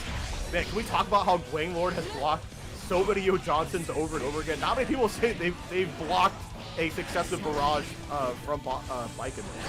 Oh, this is big. Oh, great use of Tatami right there, but you're still going to get that Afro popping on you, and you have to be careful. That combo's not going to finish. Gwen getting a theoretical free burst right there, but you tried to JPK, and Pop was ready to shut you down, even from that full taking it. Now sitting 3-0. Even some semblance of brilliance started coming out from Guanglord. Had some good moments, but Poff just seemed like they're a little bit more studied. Like they were ready for this matchup too. Like players had some time. They were given their assignment, and Poff seems to know it, right? So Guanglord has to like, all right, how's your report card, right? Let's turn some of these E's to S's. Yeah, well, like I'm bringing back grade school style, okay? E's and S's. I'm sorry, I'm old. I don't think you're old. I just think you went to a different school district than I did. We had A's through F's. Go to school, right?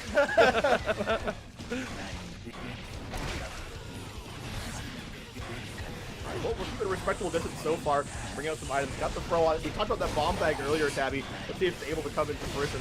Yeah, being able to get the 1,000-ton weight right there, though, to be able to lock Hoff down so you can get the opportunity to be safe on it. It does pick up another Afro right there, and a great IAD to come in through, be able to get out of the bomb that was going to be hit from behind. And Gwen getting a lot of Afros out right now in this round. Like 4 have come out so far? RC's gets rid of it. Fantastic matchup from Guanglord too, and waste no time to put more items out. I like the use of FD to kind of just slow their descent, but Guanglord now taking a round here, respectable lead. Yeah, definitely they found a big opportunity right there in the use of, I think a big specialty on Gwang is their ability to just like constantly react to the items. And right, like that's definitely something that all Faust players have to do. But Gwang is one of those people that has been playing this character since day one. This is their guy, right? So they know what all these items do, they know where they want to be on the screen and how they want to deal with them. But unfortunately they've been trying to use this tornado again and again, but the parry has been so good for Pop to jump that down. Yeah, and Pop keeps showing their hand, saying this like, you best just keep putting it away, otherwise you're giving me free opportunity to get a punish or at least a knockdown too. Wanglord still fighting back despite being tethered. Goes for the wall assault. And I love this use of going for items and then eating them like right in front of Pop's face to force them to scramble a little bit more. But we'll be coming in from the skies, hitting with a little left, right at the end of that combo. Not able to kill just yet. Wanglord, though, looking for an opportunity to get a point on the board, and we'll see you next week. Yeah, fantastic recognition on the throw there at the end. But you're right, like, there are times when, like, Wanglord is right in front of Pop's face and goes for item toss, immediately eats it, and basically stealing turns right in front of them, and Pop, like, has been kind of deer in the headlights about it. And that's something that Wanglord can probably keep taking advantage of until Pop has that answer. I think that's kind of the shift we're having. You know, probably no more of the tornado option, because that's been answered, I think, 9 times out of 10. Yeah, it's been answered so many times. It is a really good tool, but like if you're just autopiloting it, like that has been coming up, and Pop has just been correctly responding with a really good answer again and again and again. Like it's gonna put you in a much scarier situation. You can already see it like not going for like you would normally see the tornado by now, right? But right now you're seeing the JTKs, you're seeing bomb bag, finally confirms now, throwing the hair out, throwing the boy out. What we see next, maybe a candy bar. No, bomb bag gonna come out. Still finds a way to connect. Scalpel gets blocked. Oh, we're getting that command grab mix. And it starts as soon as you start getting sit still. You reapply the do. Going for the JD. Oh, no. Fantastic parry there on the jump D. There from Poff. I got a new hairstyle, but I'm trying to get you a new mix as well. Goes for the overdrive super. Goes for the cross-up tornado as well. We got a bunch of shenanigans. You know what? Such a good hairstyle. Put on myself. Put it on myself because I'm able to fan the flames a little bit more into my favor right there. And you saw finding a cross-up JD right at the very end. Excellent work. Ooh, gonna get mixed. He slipped on their own banana peel right there. Big parry. Once again, wow. Office has that a lot. Yeah, a lot of respect to Tommy too. Yeah, but was respecting Tom maybe a little too much right at the very end right there. As we found a Yozanson going to be able to open them up right at the very end. And Poff getting a point on getting a round on the board for the first time since last game. And Wanglord wins with a great opportunity for himself. Like, Boss is an opportunity character. I've been seeing him try to use the golf club to use that new Season 4 buff, but really hasn't really struck gold at all. But a deflect might be well timed, but Poff immediately right in there too. Fantastic reactions, and to get a fantastic reward being this tension. Yeah, unfortunately, you can't deflect forever, but Wanglord has decided I can actually pressure forever. 6H at the very end right there to try to get as much damage as possibly can. But Poff goes for BRC into parry right there. No way. You know what? I'm with it. You know, sometimes when you throw a BRC out, it's like a challenge. It's like, please do something. And well, Wanglord, like the natural response is off of BRC. If they're just doing it raw like that, it's like, oh, I'm just gonna press at you. Like, what are you gonna do about it? Parry. That's what they're going to. That's what they're gonna do, right? Like, you know, that's honestly, like you said, you don't see that too often. Kind of a natural thing Viking has the luxury of doing here. But they are able to steal another game, going up 4-1. One more game potentially here for Poff. Now, Wanglord, I can see it happen. I know he definitely crawl back. No pun intended. Yeah, he can definitely crawl his way back, climb out into victory, find a big opportunity. But Poff has been really good at, like, once again, find early tempo, pressure you down again and again. And like it's situations like that. Like you throw a scalpel mid-screen. I don't know, is scalpel better than doing item toss? Obviously, Wang's DX probably has a much better idea than I do, but like I feel like most of the success has come through when items have been on the table, just like that. Even getting that one lone trumpet allows you an opportunity to stay alive a little bit more, but you don't have to hold all this pressure. Pressure indeed, you will hold. Wanglord put back on the back foot, and now Poff has one more round to win to close this out. Wanglord, how deep are your pockets? Blocking them down to flex shields once again. Trying to find an opportunity to stay safe. Scalpel clashes with 6P right there. Poff ready to keep themselves safe through it, add up this damage, putting them one combo away from closing it out.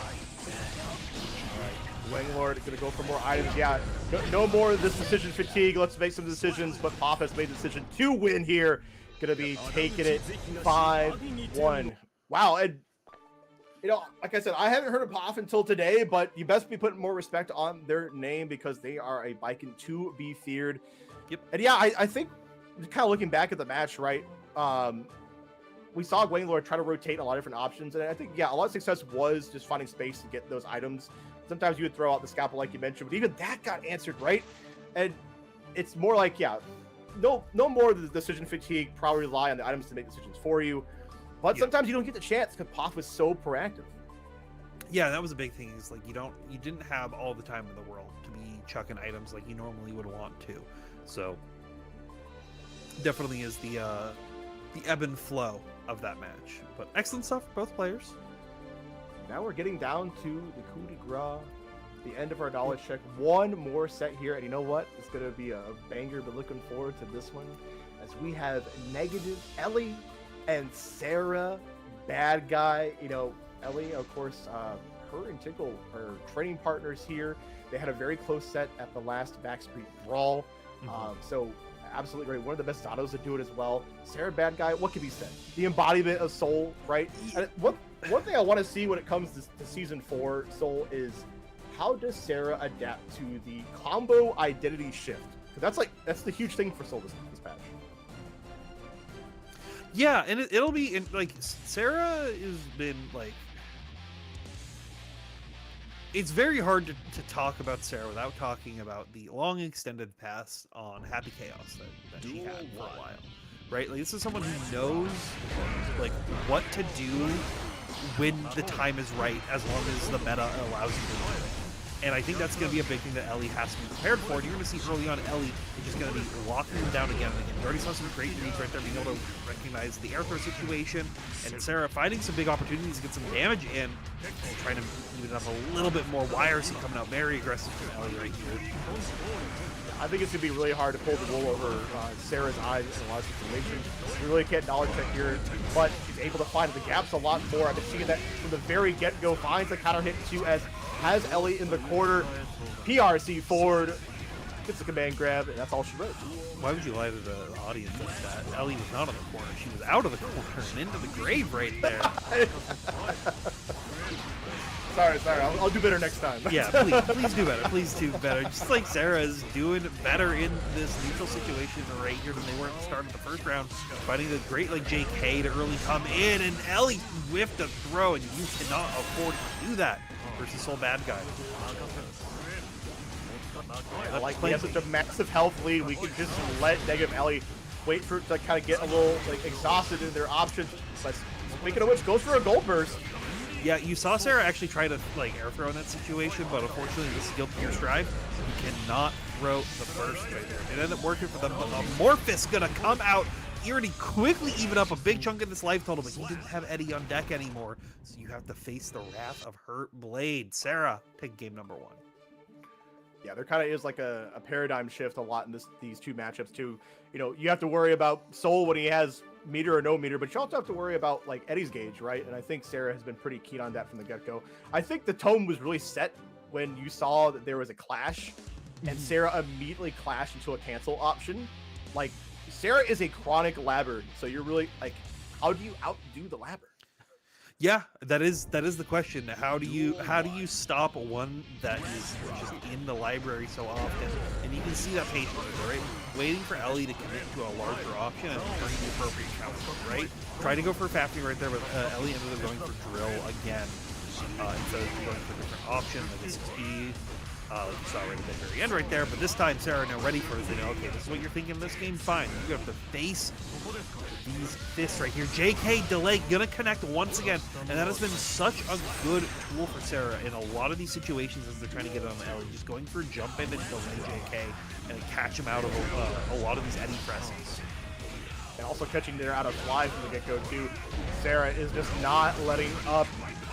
We talk about if it broke, don't fix it, but like a lot of these pressure sequences have been kind of the bane of players' existence since the game has released. It still works here in Season 4. Yeah, which has definitely not been the case for Solvatica. There's been times where your early stuff doesn't work as much, but we'll just keep it simple with a clean 6H. Sarah up 2-0. Yeah, you may be able to change the character like pretty fundamentally, right? Like taking away like the heavy volcanic viper loops. You know, still you're gonna put the hurt on. You got the damage and strive. So, Oh yeah, Ellie, I want to see what Ellie's kind of answer is to this though. This has been kind of harsh. I think a big thing is Ellie just needs to find a big opportunity to take tempo early and keep it up, right? Like, as Soul, you don't have the same kind of tools that normally characters do with puppet characters and animations.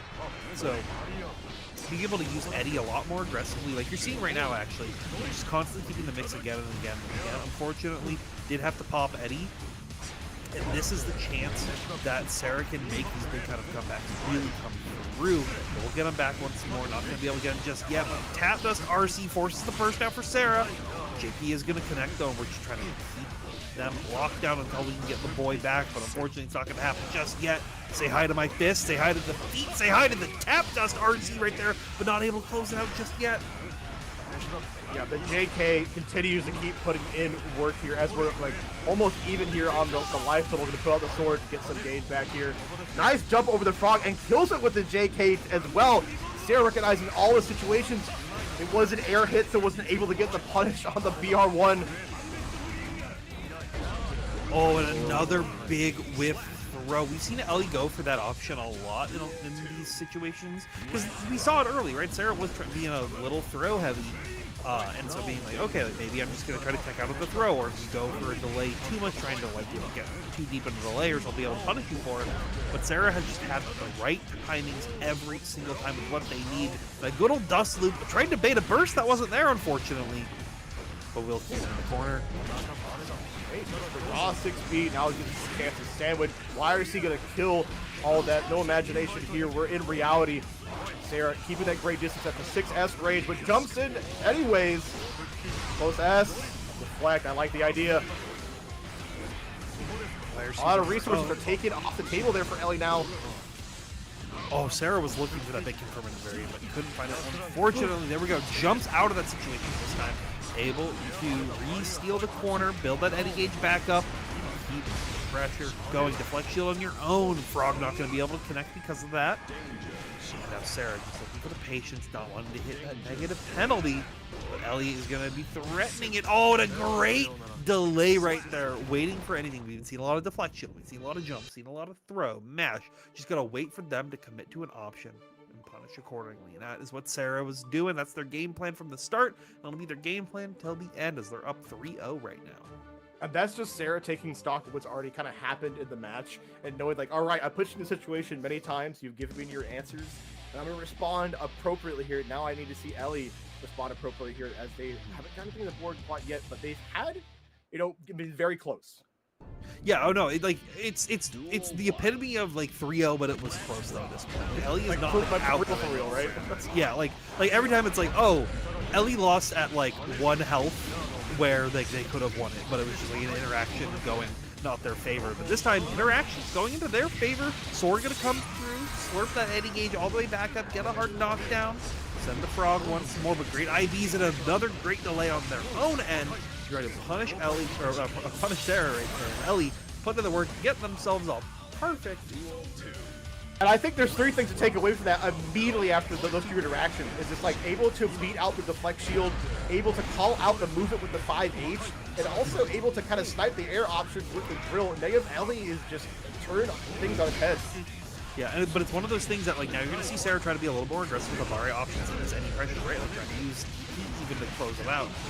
And that's where you're going to see a pose have to come in the deck, but that's also a good situation. Oh, we're going to be playing this nice little back and forth again and again.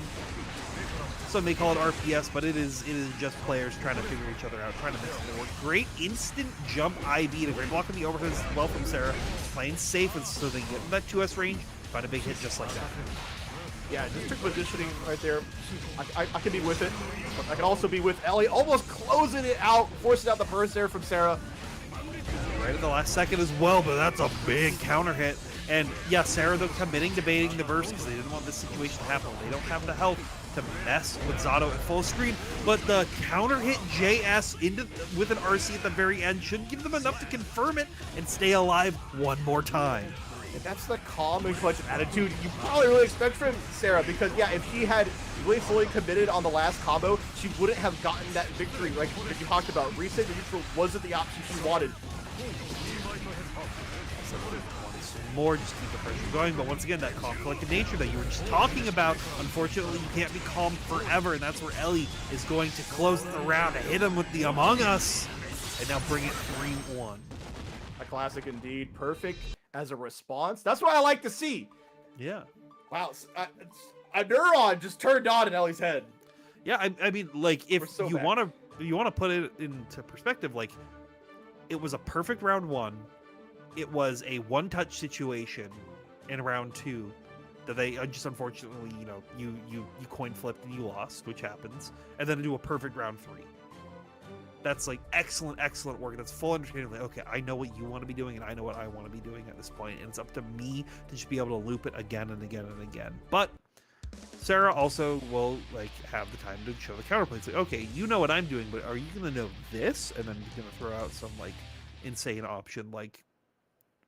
I can't think of anything off the top of my head that they're going to pull out, because we'll have to find out as we get into our next game. We're starting the conversation with it's like, do you know, do I know, do you know? Yeah. But right now I know that Sarah has gotten negative Ellie the corner. They like immediately responds, not even going to let Soul have any kind of systemic dagger pressure here. I like the immediate back off to get the whiff punish. Come to me, put you in the corner, and I'll take that DP. Yum, yum, yum. Yum, yum, yum indeed was like Sarah trying to find these big hit opportunities. Found a 2S counter hit, but couldn't make anything work, so instead fighting off the next one. Not able to finish it off the fast gear, so Ellie actually got their 2S of their own right there. And is going to get a wall break off of it, Sword to refill the Eddie gauge. Once more. Shield coming up, and the YRC was not close enough right there. So that's Ellie taking another round on the board. Yeah, that's a lot of resources off the table. You don't have like kind of burst gauge going to this next round. Ellie has all that really puts you in a standard situation. The tap has been working on Sarah throughout the whole entire set. It will work here once more. Putting out the sword. Excalibur doing work. A little bit more. Mix them up, but that DP is not going to work out for you. Ellie was ready to stop it, shut it down. And Sarah sitting in another low health situation. Does have burst available though, so you can try to make something happen. SD's going to connect with ORC to keep the combo going. The active phrase of invite hell, clipping Sarah's movement there at the end. Yeah, it can be a little ambiguous when the animation might end, but there we go. Negative Ellie climbing back. Yeah. Yeah. It's like it was 3-0 a minute and a half ago, but now we're all the way back up to 3-2. This is like what you really expect from these two players, and honestly, this is get your popcorn, keep your butts glued to the seats, we're for the long haul. Yep, this is gonna be one of those matches that will go the distance, and it will not be going for speed. They're gonna take their time. They're gonna make their right plays. They're gonna figure it out. And figure out how that they can shut each other down right now. Sarah only one to be here alone here at the end of the first to 5. Nice conversion there from Sarah, bad guy. I like it, the FD push, which means we get the wild assault in. Fantastic usual jump from negative Ellie. Yeah, excellent stuff right there. We already saw Sarah get an opportunity to use the JK. Once again, we haven't seen before, but another great back throw from them, and there we go. Use that bandit bringer right at the bottom of the ground. You think you're going to be going for a low, catch him high. That's really Sarah's signature there, is kind of using that bandit bringer. It doesn't have the same properties like they used to use it, but they'll still make it work anyhow as they take another fabulous round. Yeah, it may not coming out from Sarah. You're knocking it away. Where are you running? Because you want to lock him down, but as soon as you try to backdash to shimmy yaw them, Ellie was ready for it to press you out. JK back hit gonna connect, looking like plus R. Oh, but a big 2S counter hit, but not able to find anything big off of it. 6 feet from Ellie, though, going to give you a knockdown. Now it's going to allow you to potentially start the Eddie pressure, but it won't let you start enough. Burst has been paid, and long as we awaited this damage building up, and the 6S doesn't connect. Oh no, I'm sorry, it's my fault. There was a lot to take away here. All I know that Sarah took a lot of resources, not only with the burst up so high, the YRC, but also that game getting another on the board. And either it's a game that we could slow down the tempo with on Negative Ellie's side, or it's a game that Sarah could just... I know Aether Drift just came out in MTG, but we're really pushing the gas super hard here. I know we got the crossover. Come on. The drift I was counter... speaking your language, okay? The drift counter is at 3. She's playing Radagast, okay? Ellie's playing Demir.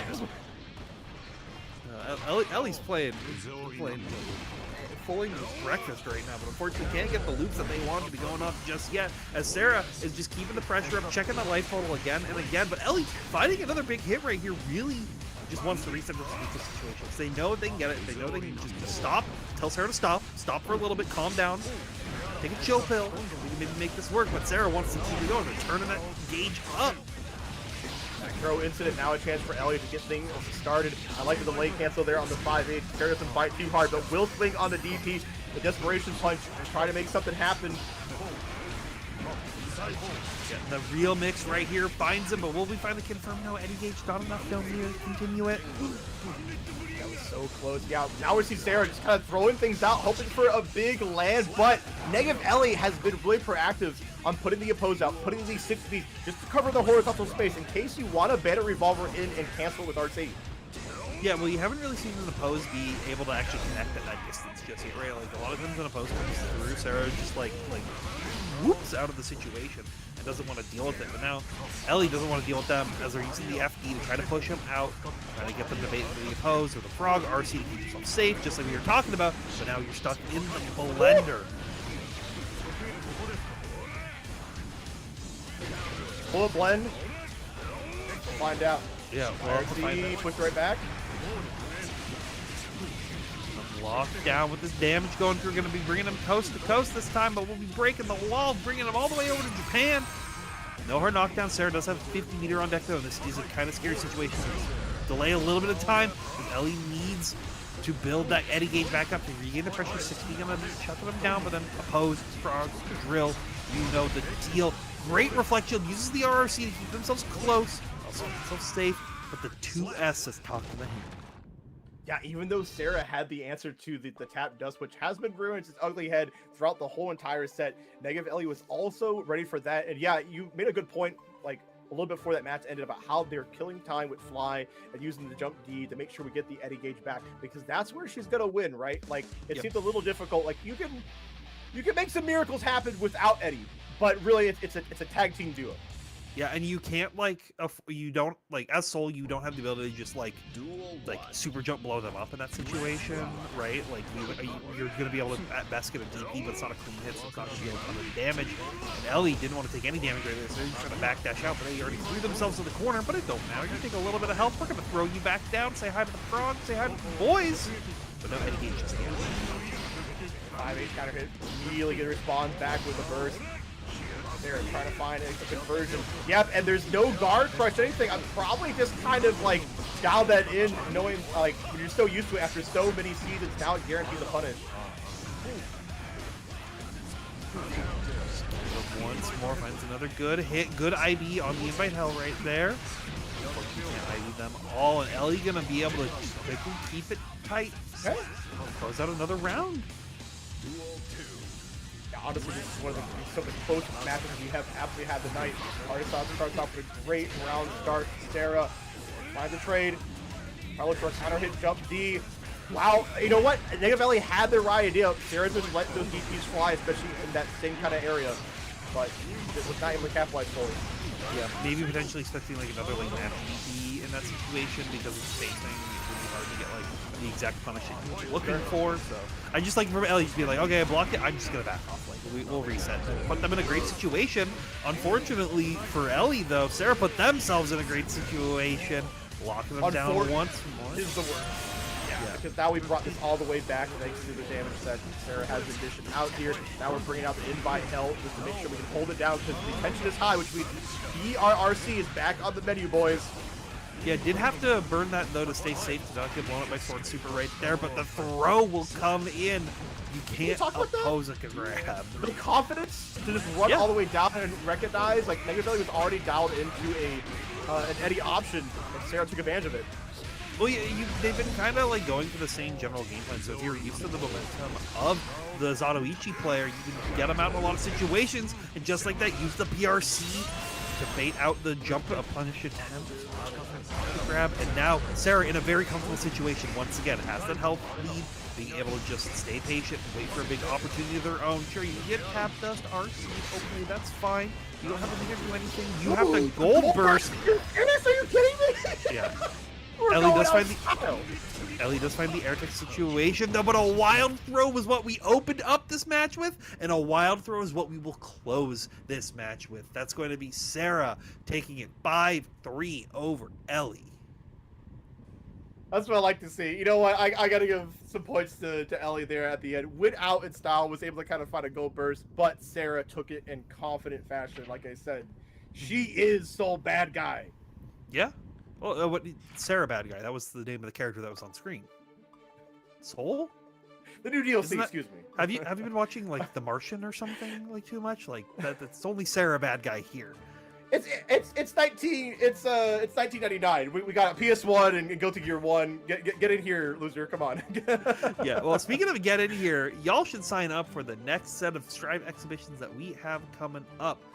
Please make sure to check those out. I believe either is a chat command or someone will be dropping a link in there. But make sure to also check out all the Hop On socials as well. They'll be posting it there. And for those of you on PNW, y'all will see it get posted around. You know where to look for that. But if you don't know where to look, join the PNW Air Dashers Discord. Some cool discussion happens there. Maybe some cool people hang out there. Maybe some people that were on the show. Talking about the players, not us. We're in the Illuminati Discords. It's been a fantastic time here on Hop On. Thanks for having us for the knowledge check. Thanks for tuning in and enjoying all the Guilty Gear Strive action. Of course, for Shaw, Tabby, yep. I know you got your tag. Is that what you want to like land off here? But y'all should play Trails. That game series is pretty good.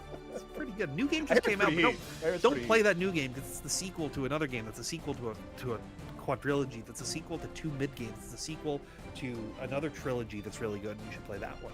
But then those are all the 7th games in the Legend of Heroes series, which goes back to like 1980s on like PC games. So, but don't play those. Just play Trails in the Sky FC, then you'll get hooked. But yeah, thank you all for coming through. Once again, big shout out to all the Hop On people for making this stuff happen. Big shout out to the players.